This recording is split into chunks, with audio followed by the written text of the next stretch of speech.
గోత్రం అంటే ఏంటి? హిందూ సంప్రదాయం ప్రకారం వాటికున్న విశిష్టత ఏంటి? గుడికి వెళ్లి పూజ చేయించుకునేటప్పుడు, వివాహం కోసం జాతకాలు చూసేటప్పుడు తప్పనిసరిగా గోత్ర నామాలు చూస్తారు. వాటి ప్రకారమే పూజారి పూజలు చేస్తాడు. వివాహ సంబంధాలు నిశ్చయించుకుంటారు. ఇంట్లో తండ్రి గోత్రమే తమ గోత్రంగా పూజలు చేసుకుంటారు. అసలు ఏంటి గోత్రాలు? ఎలా వచ్చాయి? వాటికి సంబంధించి కొన్ని ఆసక్తికరమైన విషయాలు మీకోసం. గోత్రాలు ఎలా వచ్చాయి? గోత్రాలు భారతీయ సంస్కృతిలో, ముఖ్యంగా హిందూ సమాజంలో ఒక ముఖ్యమైన భాగం. అవి ఒక వ్యక్తికి చెందిన వంశాన్ని గుర్తించడానికి ఉపయోగపడుతుంది. ఈ వ్యవస్థను శతాబ్దాలుగా అనుసరిస్తూ వస్తున్నారు.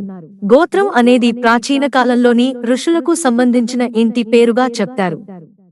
ప్రతి గోత్రానికి ఒక్కో ఋషి పేరు ఉంటుంది. ఉదాహరణకు భరద్వాజ గోత్రానికి భరద్వాజ మహర్షి పేరు పెట్టారు. కశ్యప గోత్రానికి కశ్యప ఋషి పేరు పెట్టారు. గోత్రాలు ఒకరు పూర్వీకులను అర్థం చేసుకోవడంలో సహాయపడతాయి. వివాహాలు, మతపరమైన వేడుకలు వంటి ముఖ్యమైన విషయాల్లో గోత్రాల గురించి తరచుగా ప్రస్తావిస్తారు. ఒకే గోత్రానికి చెందిన ఇద్దరు వ్యక్తులు వివాహం చేసుకోవాలనుకున్నప్పుడు అది ఎవరు అంగీకరించరు. గోత్రనామాలు అనేవి రక్త సంబంధం లేని వ్యక్తుల మధ్య వివాహాలు జరిగేలా చూసేందుకు ఉపయోగపడుతుంది. పురాణాలలో గోత్రాలకు సంబంధించి అనేక విషయాలు ప్రస్తావించారు. ప్రాచీన గ్రంథాల ప్రకారం 7 ప్రాథమిక గోత్రాలు సప్తఋషులతో ముడిపడి ఉన్నాయి. బ్రహ్మ సృష్టించిన 7 గొప్ప ఋషులు ద్వారా వంశాలు వృద్ధి చెందాయని చెబుతారు. 7 ఋషులు ఎవరంటే వశిష్ఠ, విశ్వామిత్రుడు, అత్రి, జమదగ్ని, గౌతముడు, భరద్వాజ, కశ్యప. ఈ ఋషులలో ప్రతి ఒక్కరూ తమ వంశాలను స్థాపించారని చెబుతారు. ఇదే గోత్ర వ్యవస్థకు ఆధారమైంది. పౌరాణిక సంబంధం ప్రకారం గోత్రాల పవిత్రత పురాతన మూలాలను బలపరుస్తుంది. గోత్రాల గురించి ఆసక్తికరమైన విషయాలు: హిందూ సమాజంలో 49కి పైగా విభిన్న గోత్రాలు ఉన్నాయి. ప్రతి ఒక్కదానికి ఒక ఋషి పేరు పెట్టారు. గోత్రాలు సాధారణంగా పురుష రేఖ ద్వారా తెలుస్తాయి. ఉదాహరణకు పిల్లవాడి తండ్రి గోత్రం వారసత్వంగా పొందుతాడు.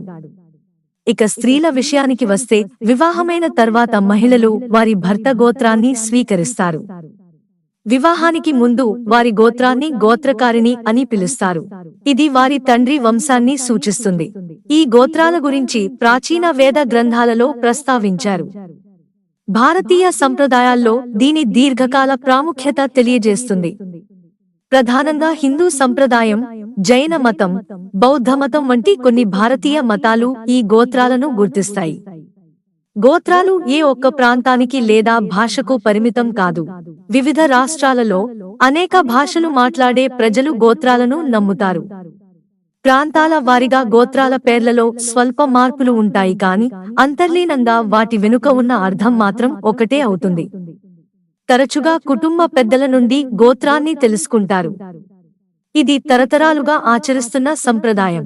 నేటికీ బిడ్డ పుట్టినప్పుడు వారి గోత్రాన్ని వారి పేరుతో పాటు ప్రకటిస్తారు.